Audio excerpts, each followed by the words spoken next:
அந்த மாதிரி எந்த மாதிரியான ஹீரோயின் மாதிரி அமைப்புல பெண் உங்களுக்கு அமையணும்னு நீங்க நினைக்கிறீங்க?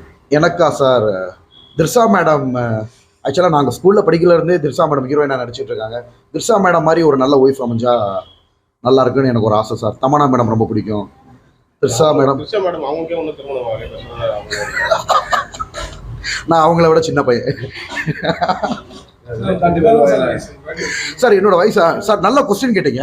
நிறைய சமுதாய ஊடகங்களில் என்னை பற்றி தவறுதலா சார், என்னோட பிறந்த வருடம் வந்து பார்த்தீங்கன்னா 1988 தான் நான் பிறந்தேன்.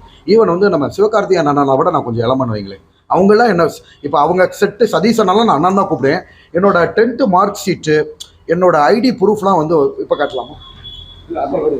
என்னோட ப்ரூஃப்லாமே நான் சப்மிட் பண்ணுறேன். நீங்கள் பாருங்கள், 10th மார்க் ஷீட்டு ஓகேங்களா. என்னோட படித்த கிளாஸ்மேட்ஸ் இருக்காங்க மதுரையில், என் கூட படித்தவங்க காலேஜ் மேட்ஸ், எங்கள் பிரின்சிபல்ஸு. நான் 17 வயசில் காலேஜ் ஃபஸ்ட் இயர் ஜாயின் பண்ணியிருப்பேன். என்னோட ப்ரொஃபஸர்ஸ்க்கு தெரியுங்களா, அவங்க என்னோட சீனியர். என்னோட மெச்சூர் லெவலில் அவங்களாம் சின்ன வயசுலேருந்து பார்த்துட்டு வராங்க. நான் பிறந்த வருடம் வந்து 1988 சார். இப்போ திர்ஷா மேடமோட அலைப்படம் வந்துச்சுல, அதெல்லாம் வர்றப்பல நான் 10th தான் படித்தேன் சார், 2003.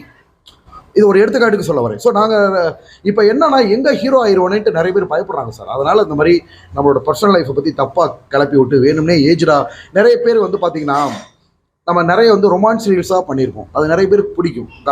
காலேஜ் கேர்ள்ஸ்க்கோ, ஸ்கூல் கேர்ள்ஸ்க்கோ, பசங்களுக்கோ, குடும்பம், நம்ம வந்து அதை கள்ளங்கப்படம் இல்லாமல் பண்ணுறோம்.